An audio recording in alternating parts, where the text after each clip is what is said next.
Dias da Redenção, terceira parte, Além da Terra, capítulo 2, o suicida Lancelot. Eu vim para que tenham vida e a tenham com abundância. Jesus, Evangelho de João, capítulo 10, versículo 10. Conforme entrevimos na primeira parte de nossa narrativa, um pequeno grupo composto de judeus e cristãos foge de Lisboa rumo a Funchal, capital da Ilha da Madeira.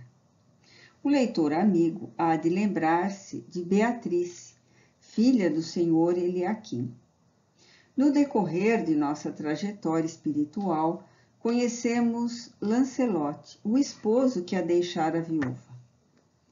Tornamo-nos bons amigos e ainda hoje acompanhamos seus passos. O impressionante relato que colhemos e aqui registramos como valioso depoimento a respeito do suicídio ocorreu quando ele se preparava para a nova etapa de trabalho na oficina terrestre. O sol se punha colorindo as nuvens de suaves tons que iam do rosa ao dourado.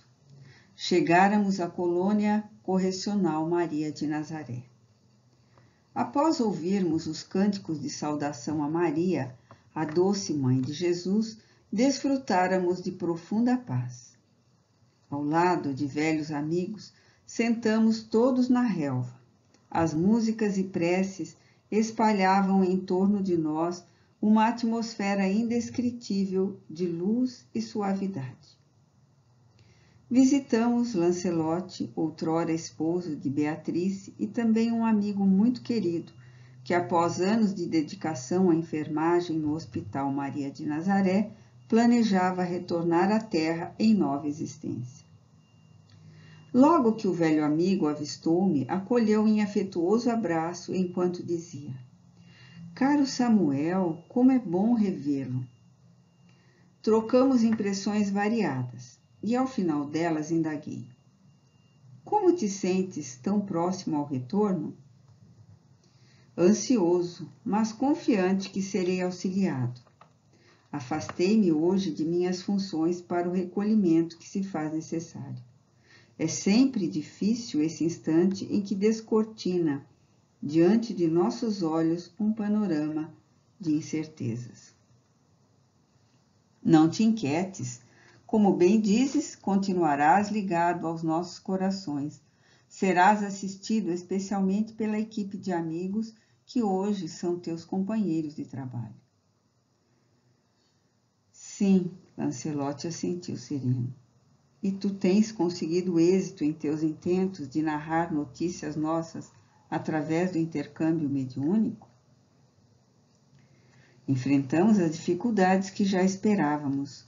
Não é tarefa fácil convencer um médium a exercitar as disciplinas da prece, da meditação e do cultivo de mais alta sintonia. Muitos, indiferentes ao que julgam excessivo rigor, resistem, mantendo-se em uma faixa vibratória quase inalcançável para nós. E se ainda há os que não conseguem desvencilhar-se do medo de errar, encontramos aqueles que, apresentando resultados promissores, começam a sentir-se infalíveis, descuidando da vigilância no exercício da humildade." "És tenaz e amas o trabalho, certamente conseguirás," respondeu Lancelot. "Não te esqueças de algo dizer sobre o engano que é o suicídio, do sofrimento atroz que presenciamos ao lidar com nossos irmãos que aqui aportam em tão tristes condições." "Caro amigo, tens razão. Nenhum literato, por mais brilhante que seja, conseguirá criar enredos tão incríveis quanto aos que nós mesmos encenamos em nossas inúmeras existências. Tu és um grande exemplo de superação e refazimento. Seria indelicado de minha parte pedir-te para relatar sobre os pormenores de tuas experiências? Certamente valeria como um alerta para muitos que se iludem, achando que a morte do corpo é a solução para as dificuldades que enfrentam." Possivelmente alertará, Lancelot respondeu com a voz sumida. As feições, que sempre expressavam serenidade, estavam sombreadas pela tristeza. Arrependido de minha impertinência, ensaiava um pedido de desculpas quando o ouvi com a voz mais firme. Contar-te-ei, foi há tanto tempo, mas minhas lembranças queimam como fogo, tornando tudo tão intenso como se tivessem ocorrido ontem. E, ademais, infelizmente é uma história que ainda hoje se repete em todas as classes sociais em diversas localidades do planeta. Vivíamos em Londres. Era primavera de 1700. O inverno havia sido rigoroso e o sol aparecia para abençoar o dia de nosso casamento. Saíamos da abadia, o vento soprava forte e Beatriz, sorridente, tentava segurar o delicado véu que lhe cobria os brilhantes cabelos que tinham a cor do trigo maduro. Sorria-me com olhos esperançosos. Era filha de portugueses, mas inglesa de nascimento. Éramos jovens e o futuro nos prometia infinitas alegrias. Nosso primeiro filho nasceu após 1 ano de matrimônio e, por essa época, já me cansara da vida doméstica. A beleza angelical de Beatriz, a personalidade que traduzia doçura e afabilidade, não exercia mais nenhum efeito sobre mim. Noites após noites, ausentava-me do lar. Conheci Georgette, uma bela cortesã que administrava uma casa destinada ao público que cultivava o jogo, a bebida e outros tantos prazeres fáceis. Quando sorvi a primeira dose? Quando embaralhei as primeiras cartas? Nasceu nosso segundo filho. Beatriz, atormentada pelo desgosto e solidão, aproximava-se tentando despertar em mim algum senso de fidelidade às promessas de amor e honra que fizéramos no altar. As queixas, as lágrimas, longe de sensibilizar-me, aumentavam o tédio, afastava-me cada vez mais. Mas como explicar a névoa que tolda o raciocínio de um homem que se deixa arrastar pelas vis-paixões? Uma espécie de fluido denso me entorpecia. Ouvia-lhe os argumentos como se estivesse longe, como se não fossem dirigidos a mim. Comecei a perceber que eu, naquele tempo, Lord Lancelot Hamilton, não recebia com tanta frequência convites para saraus e festas. A embriaguez dominava-me, tornara-me desagradável, afastando até os velhos camaradas de boemia. Tantos excessos dilapidaram o patrimônio que herdei de meus pais, consumindo inclusive o dote de Beatriz. Os credores amotinavam-se em meu encalço. Jogava sempre mais na esperança de reaver as somas perdidas e a cada derrota ficava mais transtornado. Em uma última aposta, perdi a casa em que residíamos. Procurei Georgette. Já não tínhamos o mesmo entendimento de antes e não me recebia com o mesmo ânimo. Ignorei o comportamento esquivo. Falei-lhe da decisão de deixar minha esposa. Expus os planos de encaminhar Beatrice e as crianças ao lar de meu sogro, em Portugal, e retornar a Londres para viver com ela. Aos gritos, fui destituído de meu posto de amante. Enxotado, como se portasse uma doença contagiosa. Antes de sair, peguei um frasco da bebida que era minha velha companheira. Milhares de pensamentos horríveis fervilhavam em minha mente.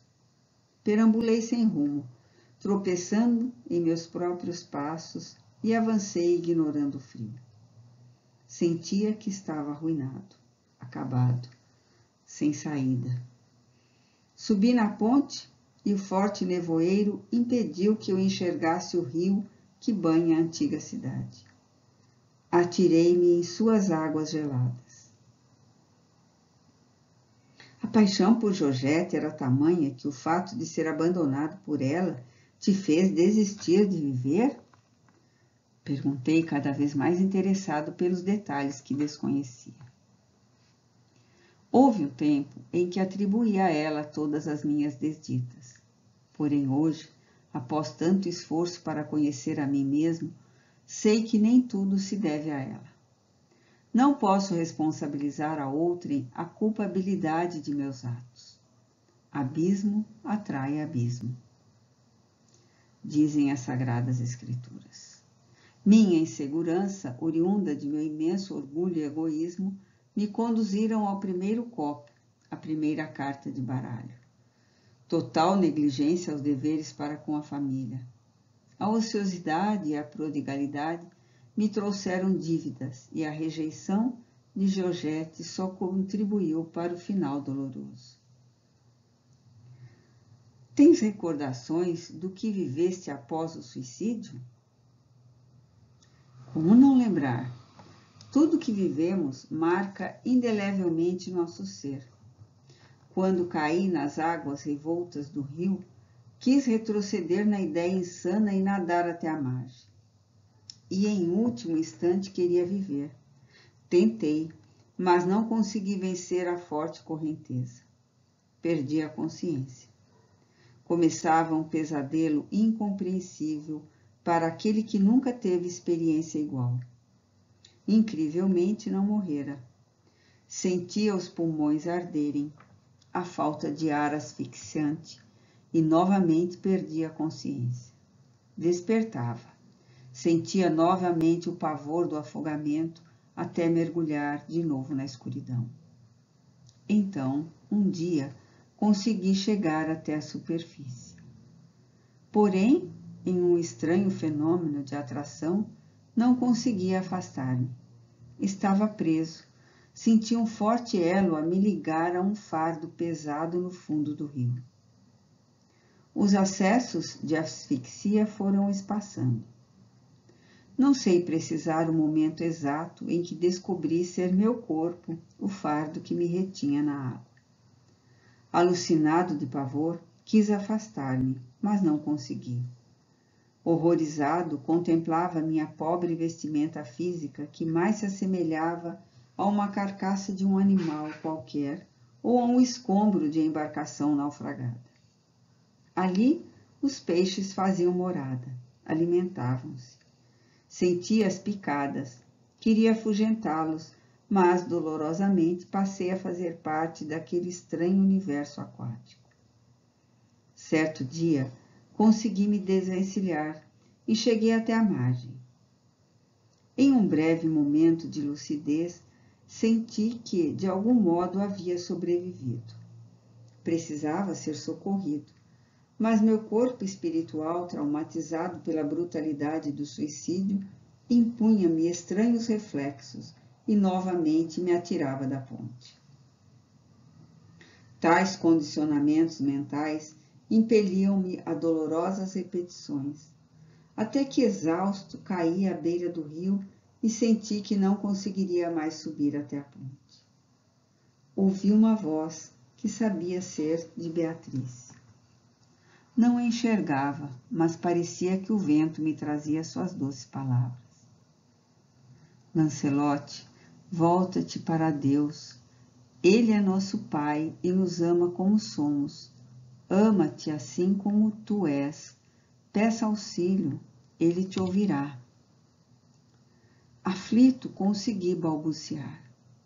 Meu Deus, preciso de ajuda. Que alguém venha em meu socorro. Fazia 6 anos que eu havia pulado da ponte.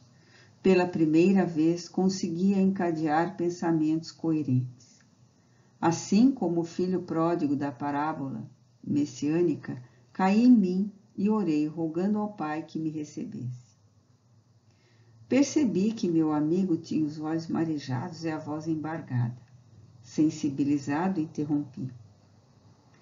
Foi desse modo que chegastes aqui no Hospital Maria de Nazaré? Sim, os legionários de Maria foram os meus socorristas.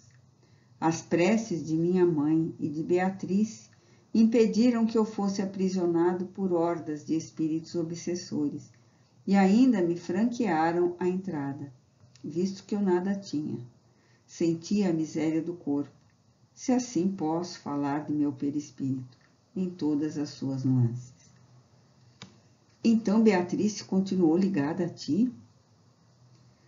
Após os suplícios morais que lhe impus, Beatriz se retornou ao lar paterno em Sintra, nas proximidades de Lisboa.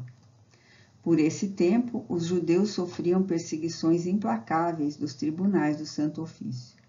Meu sogro, que era um deles, teve o patrimônio inicialmente dilapidado pelos altos tributos e posterior confisco de muitos bens.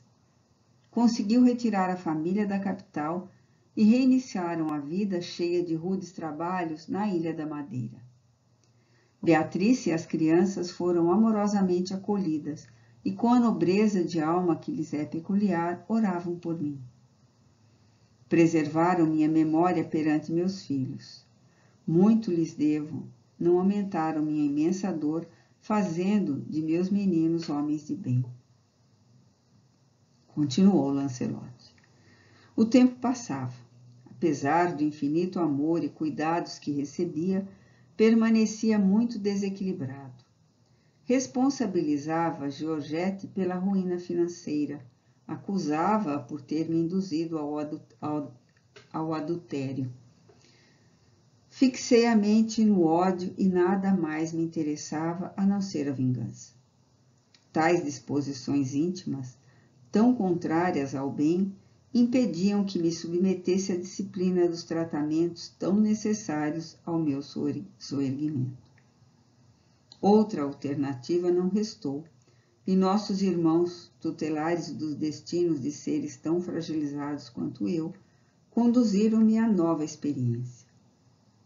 Naquela época, Georgette transferia-se para a capital do Império Português no Brasil. Por sua vez, me responsabilizava por todas as dificuldades que havia sofrido em Londres. Achava que meu suicídio atraíra muitas antipatias a ela e ao seu estabelecimento, antes tão requisitado, esvaziara. Pois bem, voltei à terra através da própria Georgette. Não modificara minhas inclinações e fui recebido em seus braços de mãe em um dos muitos prostíbulos do Rio de Janeiro. Eu, que não honrara minha família, lamentei a falta de um lar. Destruí meu corpo, que era sagrado instrumento de trabalho do meu espírito, e então padeci de enfermidade pulmonar, de atroz debilidade imunológica e estava sempre adoentado. De forma egoísta, dilapidei meu patrimônio financeiro e minhas paixões. Fui orgulhoso de minha linhagem. Quem visse aquele garoto franzino, arrastando a mãe cega pela sífilis, a pedir esmolas nas ruas do Rio de Janeiro, nunca imaginaria um lorde garboso e uma sofisticada cortesã. Apesar da indigência característica das expiações duras que aguardam todos nós, que nos esquecemos de cultivar a retidão da consciência, eu continuava a ser hóspede de Maria Santíssima. Constantemente era visitado pelos trabalhadores do hospital.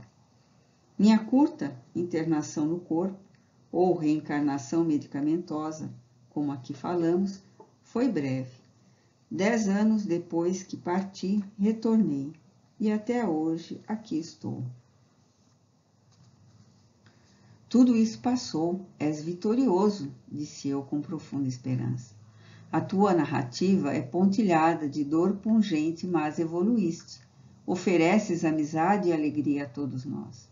Compadecido dos pacientes, dedica-lhes infinita paciência, acolhendo-os como irmãos muito amados. Em teu retorno à terra, voltarás a viver no velho mundo? Não, não mais títulos, não mais facilidades financeiras. Afeiçoei-me aos ambientes simples do Brasil e talvez para lá retornarei. E Beatriz, Planejas renascer vinculado a ela? Caro amigo, sinto-me semelhante ao viajante que não pode escolher sequer a hospedagem. Esboçou um sorriso e prosseguiu. Tu bem sabes de nossas dificuldades em obter o concurso de encarnados para auxiliar os nossos pacientes. Mesmo em agremiações espíritas, os suicidas são enxotados como eram os leprosos. Não pude me conter e interrompi. Nossos irmãos que trabalham com a mediunidade temem as infiltrações nocivas ao aproximar-se de um desencarnado em situação tão calamitosa. Esquecem o imenso poder da prece e do amor, que é o tônico reconstituinte de perispíritos dilacerados. Ignoram que, se a eles é pedida muita renúncia, é também oferecida muita proteção, pois todo grupo de trabalhadores que obedece ao rigor da disciplina exigida para esse fim passa a ser tutelado por iluminados missionários de bem. Lancelot assentiu e continuou. Certa vez, nossa caravana chegou a um desses núcleos onde os médiuns doam grandes parcelas de suas energias para o refazimento dos desventurados que lhe batem à porta. Aguardávamos o início dos trabalhos quando senti uma atração irresistível e entrei em uma das pequenas salas da instituição. Havia ali, envolvida em leituras e preces, uma jovem mulher, cujas irradiações luminosas em muito contribuía com a preparação do ambiente. Ouvi a voz tão doce murmurando orações e senti meu coração dar um salto. Reconheceria a entonação daquela voz entre milhares de outras. Aproximei-me e, fixando o olhar, identifiquei Beatrice, reencarnada na jovem dama que era uma das trabalhadoras que nos auxiliaria. Atirei-me aos seus pés. Arrependido e grato, não pude conter a emoção. De algum modo, ela registrou a minha presença angustiosa. Emocionou-se e orou com mais fervor, catalogando-me como um dos doentes que seriam atendidos. Concordo contigo quando dizes que progredi. Porém, se pudesse retroceder no tempo, jamais desertaria da vida. Honraria meu dever de pai e esposo. Enfrentaria a ruína financeira. Assumiria trabalhos que talvez castigassem o meu corpo, mas que traria ao meu espírito a renovação necessária para alcançar a redenção. Desde o terrível dia que julguei resolver meus problemas através do suicídio, é como se me visse envolvido em uma teia de sofrimentos. E ainda hoje luto pela reconstrução de meu destino. Coragem, meu amigo, abracei-o fraternalmente. Agradeço-te a confiança. Essas lições são sublimes não só para ti, mas para todos nós. Tudo se modifica em nosso reajustamento às leis divinas. Jesus, o nosso Mestre, veio para que todos nós tenhamos vida, e vida em abundância. Ele vela por nós.